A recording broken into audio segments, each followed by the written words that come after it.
Hi అండి, అందరికీ నమస్కారం. Welcome to our SLVC channel. ఈ రోజైతే మన తెలుగు వంటకాల్లో బాగా ప్రీతికరమైనది ఒకటి చూపించాలనుకుంటున్నానండి మీకు. దీని పేరు వచ్చేసి గోంగూర పచ్చడి అండి. ఇదైతే గోంగూర రోటి పచ్చడి నేను చూపించేదైతే మీకు. మన ఆంధ్రాలో అయితే ఏ ఫంక్షన్స్కైనా ఖచ్చితంగా ఈ పచ్చడి ఉండాల్సిందేనండి. దీని గురించి తెలియని వాళ్ళు ఎవరు ఉండరండి. దీని పేరు చెప్తేనే నోట్లో నీళ్ళు ఊరతాయండి.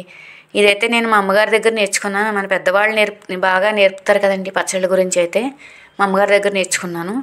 దీనికైతే నేను 2 కట్టలు గోంగూర వాడానండి ఈరోజు. దానికి కావాల్సిన పదార్థాలు: ఎండుమిర్చి 1 గిన్నె, మినప్పప్పు 2 స్పూన్లు, ధనియాలు 2 స్పూన్లు, జీలకర్ర 1 స్పూను, మెంతులు కొద్దిగా, నూనె సరిపడనంత, వెల్లుల్లిపాయలు 2. తాలింపు దినుసులకు వచ్చేసరికి మీకు జీలకర్ర, ఆవాలు, వెల్లుల్లిపాయలు, ఎండుమిర్చి, కరివేపాకండి. ముందుగా అయితే 2 కట్టల గోంగూరని ఒలిచి పక్కన పెట్టుకుని వాటిని శుభ్రం చేసుకుంటున్నానండి. ఒలిచిన గోంగూరని ఉప్పు నీటిలో కొద్దిగా ఒకసారి నొక్కండి ఇలాగా. ఎందుకంటే మీకు ఆకుకూరలు అనగానే మీకు పురుగు మందులు అవి కొడతారండి. దానికోసం అలా శుభ్రం చేసుకోవటం వల్ల ఉప్పు నీటిలో అవి ఏమన్నా ఉంటే పోతాయండి. అందుకని అలా నీళ్ళు వార్చి పక్కన పెట్టుకుని తర్వాత ప్రాసెస్ చూద్దామండి. నీళ్లు వాడుతూ ఉంటాయి అవి. స్టవ్ వెలిగించి కళాయి పెట్టుకుని దాంట్లో సరిపడినంత కొద్దిగా ఆయిల్ వేసుకుని ముందుగా మెంతులు వేసుకోవాలండి. వేడెక్కిన తర్వాత ఆయిల్, మెంతులు, మినపప్పు కూడా వేసేసుకోవాలి. తర్వాత వచ్చేసి జీలకర్ర, ధనియాలు కూడా వేసేసుకుందాం. సరే కదండి, ఇది నువ్వుల నూనె వల్ల అలా పొంగుగా వస్తుందండి. మామూలు నూనె అయితే మీకు అలా పొంగదు. పప్పు నూనె అంటామండి మా ఏరియాలో దీన్ని. ఇదంతా కొంచెం బాగా ఫ్రై అవుతుంది అనిపించుకుని ఎండుమిర్చిని కూడా వేసేసి ఫ్రై చేసుకోవాలి. ఒక్కొక్కరు ఒక రకంగా చేస్తారండి. నేను నా విధానంలో చూపిస్తున్నానండి పచ్చడి అయితే. ఎండుమిర్చి కూడా వేయించిన తర్వాత మొత్తం అన్నీ ఫ్రై అయిన తర్వాత ఒక బౌల్లో తీసుకోవాలండి వీటన్నిటిని. వేగుతున్నప్పుడు మీకు స్మెల్ తెలుస్తుందండి వేగినాయి అనేసి. ఫ్రై అయిన తర్వాత ఒక బౌల్లో తీసి పక్కన పెట్టుకుని ఆ బాణంలోనే నూనె కొద్దిగా వేసుకుని మనం ముందుగా శుభ్రం చేసి పెట్టుకున్న గోంగూర ఉంది కదండి, ఆ గోంగూరని కూడా దీంట్లో వేసేసి మగ్గ పెట్టేసుకోవాలి. బాగా మూత పెట్టుకుని కొద్దిసేపు ఉంటే మగ్గిపోతుంది. ఎండుమిర్చి మనం ఇందాక ఉప్పు చూపించలేదు కదండి, సరిపడినంత ఉప్పు, వెల్లుల్లిపాయలు కూడా వేసి పక్కన పెట్టుకున్నాను నేను రోట్లో నూరుకోవడానికి.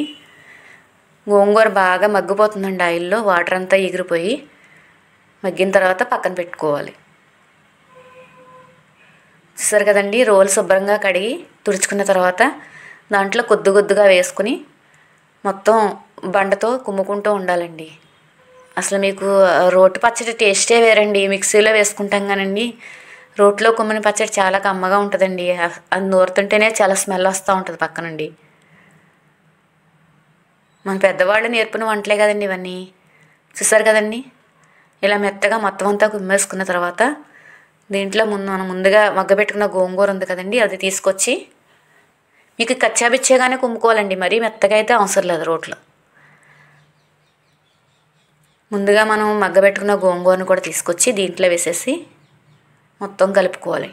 ఒకసారి మొత్తం రోటితో అలా నూరుకుంటూ ఉండాలి, కలిసిపోతుంది.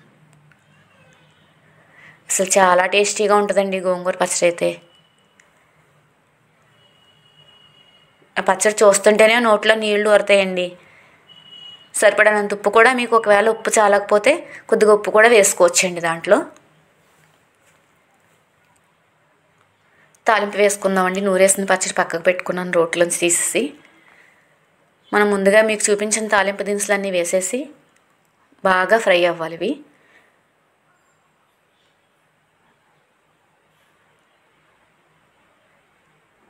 చూసారు కదండి, చిటపటలాడి మొత్తం ఫ్రై అయిన తర్వాత ఆ గోంగూరను కూడా ముందుగా మనం నూరుకున్న పచ్చడిని తీసుకొచ్చి దీంట్లో వేసేసుకోవాలి.